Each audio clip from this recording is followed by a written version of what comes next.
अगर आप भी 2026 में सीईटी एग्जामिनेशन देने वाले हो, चाहे वो कोई भी सीईटी एग्जामिनेशन हो, MST CET, PCM PCB group हो या फिर एमबीए सीईटी हो या फिर MCA CET, law CET, hotel management या फिर कोई भी कोर्स के लिए आप सीईटी एग्जामिनेशन देना चाहते हो, तो दोस्तों अभी जो है वो सीईटी का जो एग्जामिनेशन पोर्टल है वो स्टार्ट हो चुका है।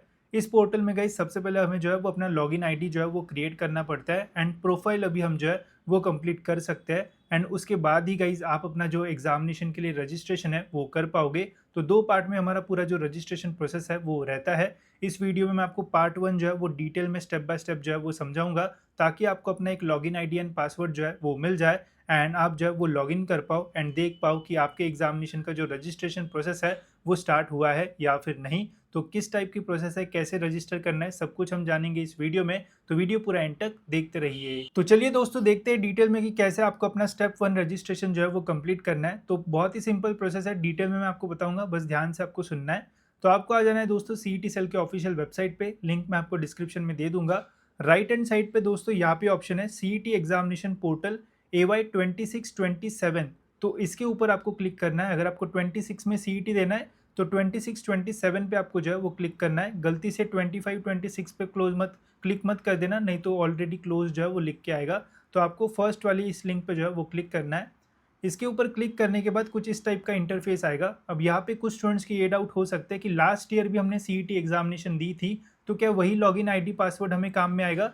तो इसका आंसर जो है वो नहीं है। लास्ट ईयर अगर आपने कोई एग्जामिनेशन दी होगी सीईटी की, तो उसका लॉगिन आईडी आपको जो है वो काम नहीं आएगा।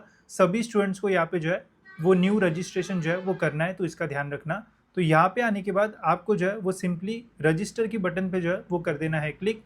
इसके ऊपर क्लिक करने के बाद यहाँ पे आपको अपना एक ईमेल आईडी डालना है, जिसके ऊपर ईमेल आते हैं, जिसका लॉगिन आईडी पासवर्ड आपको पता है, वो ईमेल आईडी आप यहाँ पे जो है वो डाल दो।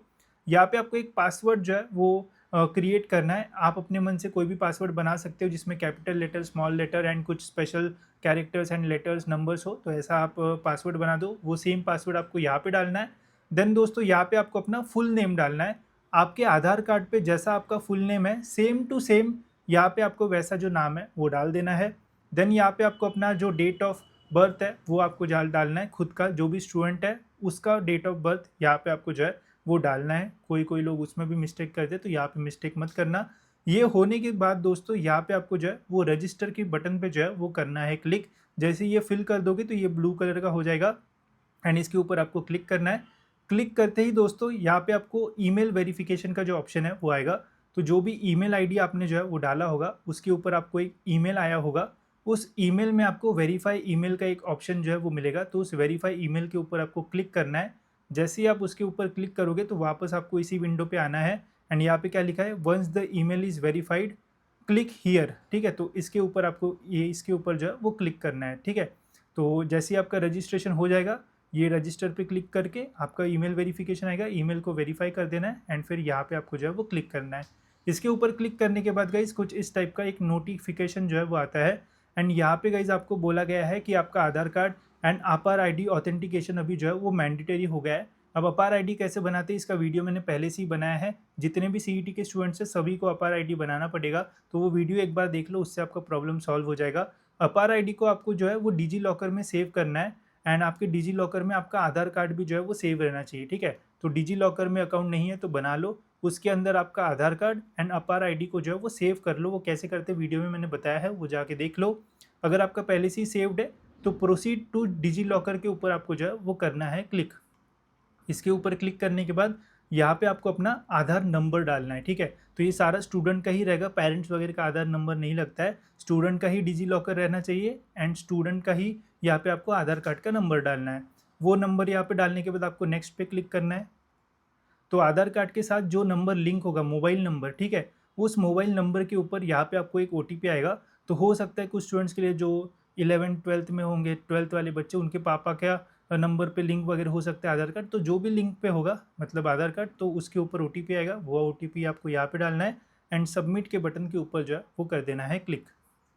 ये होने के बाद दोस्तों यहाँ पे आपको पूछा जाएगा you are already registered with DigiLocker. तो मेरा पहले से डिजी लॉकर का अकाउंट था, तो डिजी लॉकर के अकाउंट में लॉगिन करने के लिए मैंने एक पिन रखा था। ठीक है, तो वो पिन मुझे यहाँ पे जो है वो पूछा गया है, तो वो पिन मैंने यहाँ पे डाल दिया। आपका जो भी पिन होगा वो आप यहाँ पे जो है वो डालना, ठीक है। डिजी लॉकर में लॉगिन करने के टाइम जो पिन डाला होगा आपने वो आपको यहाँ पे डालना है। तो वो डालने के बाद आपको यहाँ पे डन के बटन के ऊपर जो है वो कर देना है क्लिक। ये होने के बाद गाइज यहाँ पे लिख के आता है कि you are already registered with DigiLocker. तो अगर आपका पहले से ही अकाउंट होगा डिजी लॉकर में तो ऐसा आएगा, अगर नहीं होगा तो यहाँ पे आपको एरर आ सकता है। तो इसलिए रजिस्ट्रेशन स्टार्ट करने से पहले डिजी लॉकर में अपना अकाउंट जो है वो बना लेना, ठीक है। अब डिजी लॉकर में लॉगिन करते टाइम गाइज एक सिक्योरिटी पिन जो है वो हम सेट करते हैं, तो वो वाला पिन आपको यहाँ पे जो है वो डालना पड़ेगा। तो जो भी आपने सेट किया होगा वो आप डाल दो एंड डन के बटन पे जो है वो कर दो क्लिक। इसके ऊपर क्लिक करने के बाद गाइज आपका डिजी लॉकर का एक्सेस जो है वो अभी हम सीईटी सेल को जो है वो देंगे, ताकि वो अपना आधार कार्ड एंड अपार आईडी को जो है वो एक बार जो है वो चेक कर पाए एंड देख पाए कि ये सही स्टूडेंट है या फिर नहीं। तो यहाँ पे अभी डिजी लॉकर आपको पूछेगा कि सीईटी सेल को आपको कौन से डॉक्यूमेंट्स का जो है वो एक्सेस देना है। तो सीईटी सेल ने बोला है दो ही चीज़ों का हमें एक्सेस चाहिए, एक है आपकी अपार आईडी जो कि यहाँ पे आपको जो है वो शो होगी, एंड दूसरा है दोस्तों आधार कार्ड। अब ये आधार कार्ड आपको जो है वो तभी शो होगा जब आप अपने डिजी लॉकर में आधार कार्ड एज ए डॉक्यूमेंट जो है वो सेव करके आपने रखा होगा। तो अगर आपने डिजी लॉकर में आधार कार्ड सेव नहीं रखा है तो पहले उसको सेव करो, आपार आईडी सेव करो एंड उसके बाद लॉगिन की प्रोसेस जो है वो स्टार्ट करना। तो इसका जो है वो आपको ध्यान रखना है, ठीक है। तो अभी देखो मेरे डिजी लॉकर में मैंने driving licence, PAN card and और भी बहुत सारे डॉक्यूमेंट जो है वो पहले से ही ऐड करके रखे हैं, तो वो सारे ऑप्शंस मुझे यहाँ पे दिख रहे हैं।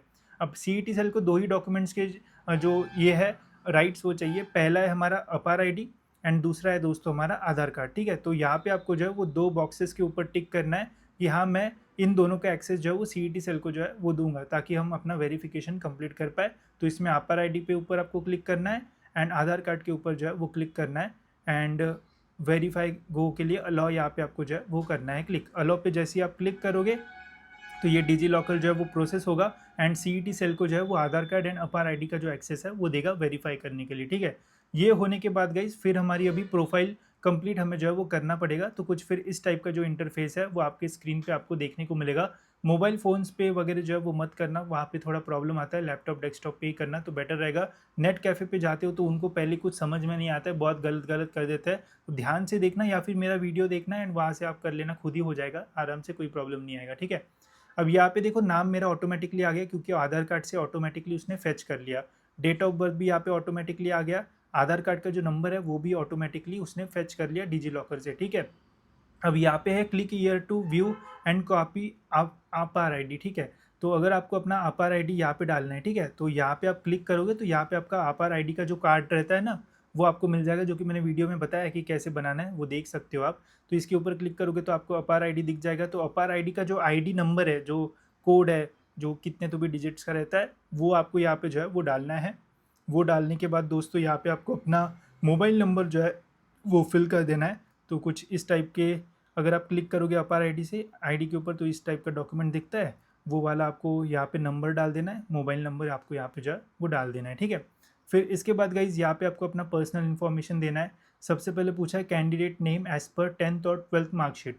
अगर आपके 10th के मार्कशीट पे आपका नाम तो होगा ही, तो जैसा वहाँ पे नाम है सेम टू सेम यहाँ पे आपको जो है वो चिपका देना है, ठीक है। एंड जिनका नीट वगैरह होगा तो नीट में जैसे आपका नाम होगा तो वैसे आप यहाँ पे डाल सकते हो। तो मैं तो बोलूँगा सेफर साइड पे 10th के मार्कशीट पे जैसे नाम है वैसे आप यहाँ पे जो है वो डाल सकते हो। या फिर अगर आप मेडिकल वगैरह स्टूडेंट जैसे पीसीबी स्टूडेंट हो तो नीट के जो आपका ये आता है एप्लीकेशन फॉर्म, तो उस पर जैसे नाम होगा वैसे आप डाल सकते हो। बाकी एमबीए एमसीए या फिर लॉ वो सारे जो स्टूडेंट्स हैं 10th के मार्कशीट पे जैसे नाम है सेम टू सेम वैसा ही जो है वो डालो। फिर फादर का नाम यहाँ पे आपको डालना है, मदर का नाम डालना है, स्पेलिंग का मिस्टेक मत करना, ठीक है। जेंडर में दोस्तों आपका जेंडर डालना है, कोई कोई अपनी मम्मी का जेंडर डाल देता है, सच में ऐसा होता है। यहाँ पे स्टूडेंट का जेंडर डालना है, ठीक है, तो ये ध्यान रखना। देन इसके बाद दोस्तों यहाँ पे आपको रिलीजन जो है वो चूज़ करना है। तो जो भी आपका रिलीजन होगा वो चूज़ करना है, Hindu Muslim Christian Sikh Buddhist सारे ऑप्शंस आपको मिलेंगे। तो मैंने यहाँ पे जो है वो सिलेक्ट कर लिया। फिर यहाँ पे आपको रीजन कहाँ पे आप रहते हो, अर्बन रूरल, ठीक है, तो वो आपको यहाँ पे सिलेक्ट करना है। मदर टंग आपकी क्या है ये बहुत इंपॉर्टेंट है, ध्यान से सुनना, ठीक है। मदर टंग मतलब आपकी कौन सी भाषा आप घर में बोलते हो, या फिर यही आपकी मतलब पहले से ये भाषा रहती है, जैसे कोई मराठी होता है, बॉर्न मराठी फैमिली, ऐसा जो भी होता है। तो मदर टंग आपकी जो है वो आपको यहाँ पे सिलेक्ट करना है। अब मदर टंग जब आप सिलेक्ट करोगे तो यहाँ पे आपको बाद में जो है वो काफ़ी बेनिफिट्स होंगे। जैसे यहाँ पे मेरा मदर टंग जो है वो है मराठी, ठीक है, तो मैंने यहाँ पे मराठी चूज़ कर लिया। नेशनलिटी में मैक्सिमम लोगों का तो इंडियन ही होगा, अगर आप एनआरआई वगैरह होगे तो अकॉर्डिंगली आप सिलेक्ट कर सकते हो, बट मेजॉरिटी तो इंडियन ही होंगे, ठीक है, तो इंडियन पे क्लिक करना है। आपके फैमिली का एनुअल इनकम कितना है वो आपको यहाँ पे एक रेंज डालना है। यहाँ पे कोई भी इनकम सर्टिफिकेट अभी आपको देना नहीं पड़ेगा, बट आपके इनकम सर्टिफिकेट पे जितना रेंज होगा आपके फैमिली इनकम का उतना ही डालो, ताकि आगे जाके एडमिशन वगैरह में प्रॉब्लम जो है वो ना आए। मैरिटियल स्टेटस, अगर आपकी शादी हो चुकी है तो मैरिड डालो, अगर नहीं हुई है तो अनमैरिड यहाँ पे आपको जो है वो डालना है। ये हो गया, ये आपको ध्यान से भरना है। मदर टंग जो है वो अच्छे से भरना। अगर आपके लिविंग सर्टिफिकेट या फिर बर्थ सर्टिफिकेट, लिविंग सर्टिफिकेट पे जनरली मदर टंग रहता है, तो वहाँ पे एक बार क्रॉस चेक जो है वो कर लेना, ठीक है। ये होने के बाद अभी आपको अपना परमानेंट एड्रेस डालना है। परमानेंट एड्रेस अभी जहाँ पे आप रहते हो वो हो सकता है कि आपका करस्पॉन्डेंस भी हो, तो इसके लिए मैं आपको एक एग्जांपल देता हूँ। सपोज़ आप नागपुर में रहते हो, नागपुर में आपका परमानेंट घर है, ठीक है, एंड अभी आप जॉब करने के लिए मुंबई में हो, ठीक है, तो इस टाइम पे परमानेंट एड्रेस में आपका नागपुर का एड्रेस आएगा, ठीक है, एंड करस्पॉन्डेंट एड्रेस में अभी आप जहाँ पे प्रेजेंटली रह रहे हो वो आपका जो है वो करस्पॉन्डेंस में आएगा, ठीक है। सपोज़ जैसे आप मेरे जैसे हो कि आपका जो घर है वो भी एक ही जगह है, अभी आप परमानेंटली वहीं पे ही रहते हो, तो फिर परमानेंट में भी वही एड्रेस आएगा एंड करस्पॉन्डेंस में भी ये सेम ही एड्रेस आपका जो है वो आएगा, ठीक है। तो अगर ऐसा नहीं है कि आपका गांव कहीं और है जहाँ पे आप परमानेंटली रहते हो बट काम करने के लिए कहीं और आए हो, तो फिर आपको दोनों अलग एड्रेस डालना पड़ेगा। बट एक ही जगह रहते हो, एक ही जगह काम करते हो, तो एक ही एड्रेस आपको जो है वो दोनों जगह पे जो है वो डालना है, ठीक है। तो इसका जो है वो ध्यान रखना है एंड ये बहुत सिंपल है। तो ये ज़्यादा हमारा यहाँ पे ये हो गया। तो अभी जब आप एड्रेस डालोगे, सपोज़ आपका इतना लंबा एड्रेस है, तो इस एड्रेस को 2 भाग में कट कर लेना, ठीक है। यहाँ पे आप प्लॉट नंबर वगैरह या फिर स्ट्रीट नंबर वो डाल देना, एंड यहाँ पे कौन सा नगर, कौन सा चौक या फिर सेक्टर है वो आपको डालना है। थर्ड लाइन डालने की ज़रूरत नहीं है, बिकॉज मैंडेटरी नहीं है। एकदम ही लंबा चौड़ा पासवर्ड रहा तो फिर आप, पासवर्ड मतलब एड्रेस रहा तो वो आप यहाँ पे डाल सकते हो। स्टेट में आपको यहाँ पे जहाँ पे भी आप रहते हो, महाराष्ट्र में रहते हो तो महाराष्ट्र डालना है, बाकी और कोई होगा तो वो आपको डालना है। फिर यहाँ पे आपको जो है वो डिस्ट्रिक्ट सिलेक्ट करना है, तो वो भी मैं आपको दिखा देता हूँ। तो यहाँ पे मैंने देखो पूरा जो अपना एड्रेस है वैसे पूरे लाइन में डाल दिया। फिर डिस्ट्रिक्ट, फिर विलेज, तालुका, पिन कोड, ये सब कुछ आपको जो है वो डालना है, ठीक है। साथ ही में इस बार जो है वो अल्टरनेट मोबाइल नंबर इन्होंने मैंडेटरी कर रखा है। पहले होता था कि एक ही नंबर डालना था, बट इस बार इन्होंने 2 नंबर मांगे। एक आप खुद का नंबर डाल सकते हो अगर आपके पास मोबाइल फ़ोन होगा तो, अगर नहीं है तो पापा का डाल दो, एंड अल्टरनेट में मम्मी या फिर भाई का जो भी नंबर होगा वो डाल सकते हो, ठीक है। तो अल्टरनेट में जो बैकअप नंबर है वो आपको यहाँ पे जो है वो डालना है, तो वो भी मैंने यहाँ पे डाल दिया था। एंड मेरा सेम ही है करस्पॉन्डेंस एंड प्रेजेंट एड्रेस, तो यहाँ पे मैंने जो है वो क्लिक कर लिया था, तो वो सेम ही एड्रेस यहाँ पे जो है वो आ गया। अगर आपका अलग है तो वो आप यहाँ पे अलग एड्रेस जो है वो डाल सकते हो, ठीक है। देन है दोस्तों बहुत ही इंपॉर्टेंट, तो ये ध्यान से सुनना एकदम, ये है दोस्तों अदर डिटेल्स। पहले क्या पूछा है कि are you domiciled in the state of Maharashtra. इसका सिंपल मीनिंग यही है कि क्या आप महाराष्ट्र के रहीवासी हो, क्या आप महाराष्ट्र में रहते हो या फिर नहीं। तो अगर आप महाराष्ट्र से ही हो तो आप जो है वो यस पे क्लिक करो। अगर आप महाराष्ट्र के बाहर से हो, अगर आप दिल्ली से हो या फिर जयपुर से हो या फिर और कहीं से, यूपी से हो, बिहार से हो, तो आपको नो पे क्लिक करना है, ठीक है। अगर आप महाराष्ट्र से हो तो यस पे क्लिक करना है, अगर नहीं हो तो नो पे क्लिक करना है, ठीक है। यस पे क्लिक करोगे तो यहाँ पे आपको माइनॉरिटी डिटेल्स का जो ऑप्शन है वो मिलेगा, ठीक है। अगर आप नो पे क्लिक करोगे तो माइनॉरिटी का आपको यहाँ पे ऑप्शन नहीं मिलेगा। तो देखो, महाराष्ट्र की एग्जामिनेशन है सीईटी, तो सीईटी महाराष्ट्र के जो स्टूडेंट्स हैं उनको थोड़े एक्स्ट्रा बेनिफिट्स मिलते हैं, ठीक है। यहाँ पे स्कॉलरशिप हो गया, फिर माइनॉरिटी वगैरह। जो महाराष्ट्र के बाहर के स्टूडेंट्स होते हैं उनको माइनॉरिटी के जो बेनिफिट्स है वो नहीं मिलते हैं। तो अगर आप महाराष्ट्र के स्टूडेंट्स हो तो आपको माइनॉरिटी डिटेल्स डालना पड़ेगा।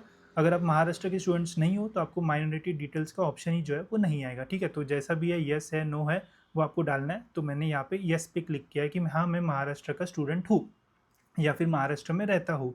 अब यहाँ पे माइनॉरिटी डिटेल्स में मुझे पूछा गया है येस एंड नो, तो यहाँ पे 2 ऑप्शन है, क्या आप माइनॉरिटी में आते हो या फिर नहीं। अब ये बहुत इंपॉर्टेंट है, बहुत सारे लोग इसमें कंफ्यूज होते हैं। अब देखो एक सिंपल वे में मैं आपको समझाता हूँ, ठीक है। सपोज अगर आप महाराष्ट्र में हो या फिर महाराष्ट्र का आपके पास डोमेसाइल सर्टिफिकेट है, तो महाराष्ट्र में मेजॉरिटी क्या है, महाराष्ट्र में मेजॉरिटी लैंग्वेज, मतलब मेजॉरिटी कौन सी लैंग्वेज बोली जाती है, वो है मराठी, ठीक है। एंड मेजॉरिटी रिलीजन महाराष्ट्र में कौन सा है, वो है दोस्तों हिंदू, ठीक है। तो अगर आप महाराष्ट्र के स्टूडेंट हो, आपके पास महाराष्ट्र का डोमेसाइल है, एंड अगर आपका मदर टंग जो है वो मराठी है, एंड अगर आपका रिलीजन हिंदू है, तो आपको माइनॉरिटी में जो है वो नो पे जो है वो क्लिक करना है, ठीक है। अगर आप महाराष्ट्र से हो, आपका मदर टंग मराठी है एंड आपका रिलीजन हिंदू है, तो आपको माइनॉरिटी पे यस के जगह नो पे जो है वो क्लिक करना है, ठीक है। वही सपोज़ अगर आप महाराष्ट्र के ही हो, महाराष्ट्र का डोमेसाइल आपके पास हो, बट माइनॉरिटी में आपकी जो मदर टंग है वो मराठी नहीं, मराठी के जगह सपोज़ हिंदी है, ठीक है, एंड आपका रिलीजन हिंदू के जगह और कोई है, जैसे मुस्लिम है या फिर और भी कोई है, या फिर हिंदू रिलीजन है बट लैंग्वेज आपकी जो मदर टंग है वो कोई और है, तो इस टाइम पे आप जो है वो माइनॉरिटी डिटेल्स में जो है वो येस पे क्लिक करोगे, ठीक है।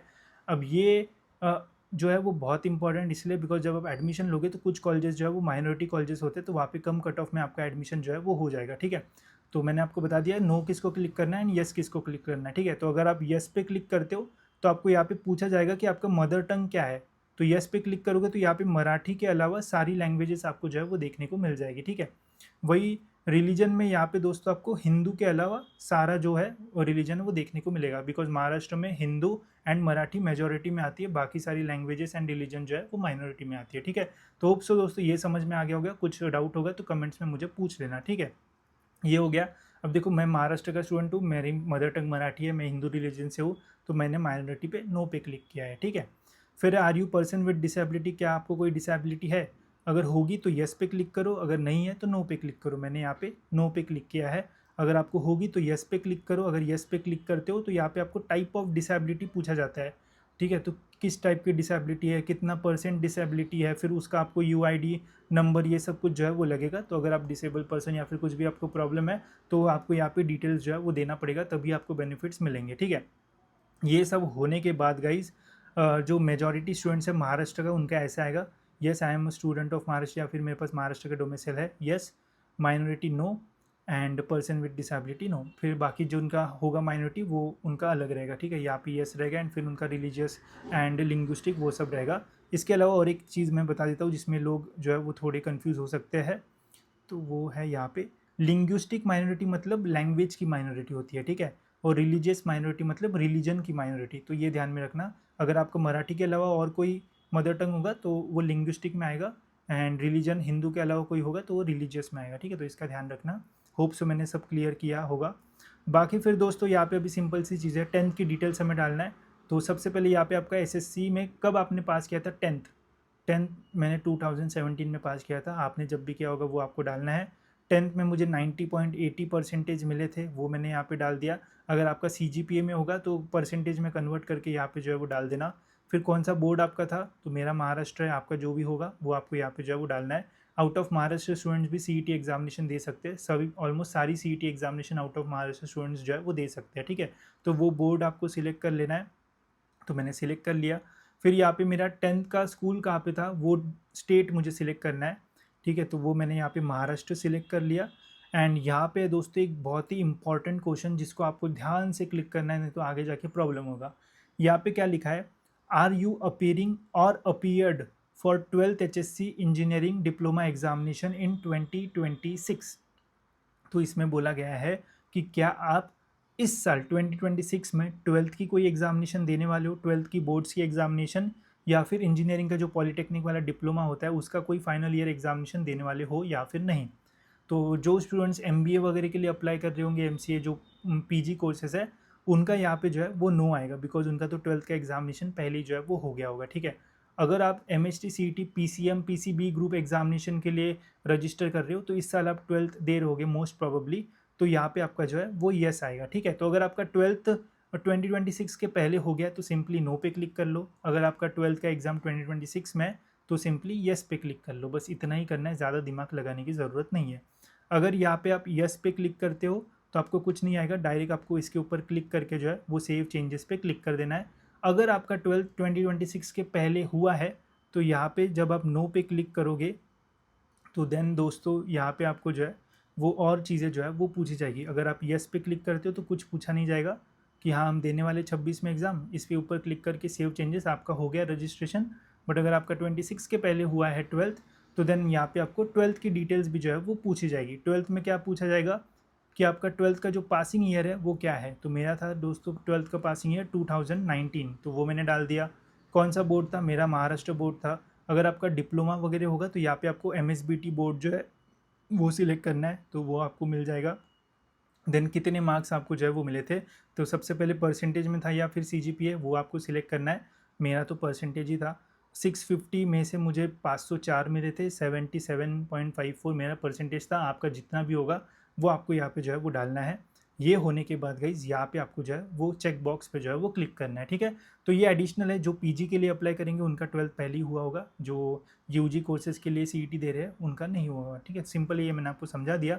ये होने के बाद आपको सेव चेंजेस पे क्लिक करना है। ये होते ही देन दोस्तों आपका जो आईडी है वो बन जाएगा एंड कुछ इस टाइप से आपका वेलकम जो है वो किया जाएगा इस वाले स्क्रीन में, ठीक है। तो अभी आपके पास जो लॉगिन आईडी एंड पासवर्ड है वो आ चुका रहेगा, ठीक है। तो वो ईमेल आईडी एंड पासवर्ड आपके ध्यान में हुआ होगा, ठीक है। तो जब आप डालोगे तो लिख के रखना। तो अभी आपको क्या करना है, फिर से इस वाले पेज पे आना है, यहाँ पे क्लिक करना है। तो ये वाला रजिस्ट्रेशन वाला पूरा सेक्शन अभी हमारा कंप्लीट हो चुका है। तो अभी आपने जो ईमेल आईडी डाला होगा वो आपको यहाँ पे डालना है, जैसे मैंने अभी डाला, एंड पासवर्ड जो भी आपने सेट किया होगा वो आपको यहाँ पे डालना है एंड साइन इन पे क्लिक करना है। तो देखो इस टाइप से आपका एंटर होगा, ये स्क्रीन आपको देखने को मिलेगी। अब इतना हमारा प्रोफाइल जो है वो कंप्लीट हो चुका है, अभी प्रोफाइल में कोई चेंजेस करने की ज़रूरत नहीं है। अब इसके बाद जो पार्ट 2 होता है वो होता है स्पेसिफिक एग्जामिनेशन के लिए रजिस्ट्रेशन। तो उसके लिए दोस्तों यहाँ पे आप देखो सीईटी रजिस्ट्रेशन का ऑप्शन है, इसके ऊपर क्लिक करोगे तो अभी बस इन 2 एग्जामिनेशन का रजिस्ट्रेशन प्रोसेस स्टार्ट हो चुका है। एमबीए, एमसीए, एमएसटी, सीटी, PCM, PCB, law, hotel management, इनका अभी तक जो है वो स्टार्ट नहीं हुआ है। तो जब वो स्टार्ट होगा तब मैं हर एक सीईटी का, या फिर जो मेजर सीईटी हर साल मैं कवर करता हूँ, एमबीए, एमसीए, एमएसटी, सीटी, पीसीएम एंड पीसीबी, इनका डिटेल मैं स्टेप बाय स्टेप वीडियो बनाऊंगा कि कैसे आपको नेक्स्ट स्टेप जो है वो कंप्लीट करने हैं। एंड उसमें मैं ये वाला पार्ट भी जो है वो इंक्लूड करूँगा, ताकि जो पहली बार देख रहे हैं वो पूरा कंप्लीट कर दे, एंड जिनको ज़्यादा घाई थी तो वो अपना पार्ट 1 पहले ही कंप्लीट करके रख दो। पार्ट 2 जब स्टार्ट होगा तो उसका वीडियो आपको जो है वो देखने को मिल जाएगा, ठीक है। तो होप सो दोस्तों सारी चीज़ें आपको जो है वो समझ में आ गई होगी। कुछ भी डाउट होगा तो मैं आपको बोलूँगा अभी कुछ मत करो, आप अपने एग्जामिनेशन की डेट जो है वो रिलीज़ होने दो रजिस्ट्रेशन की। जब वो होगा तो मैं एकदम एक ही वीडियो में आपका स्टेप 1 एंड स्टेप 2 कंप्लीट कर दूंगा, एक ही वीडियो देख के। तो कोई प्रॉब्लम आपको जो है वो नहीं आएगा, ठीक है। कुछ डाउट्स हो गए तो कमेंट्स में पूछ लेना, या फिर पहले डिजी लॉकर कंप्लीट कर देना, तो आपको कोई प्रॉब्लम जो है वो नहीं आएगा। तो फिलहाल दोस्तों इस वीडियो में इतना ही रखता है, मिलते हैं दोस्तों ऐसी और एक इन्फॉर्मेटिव वीडियो में।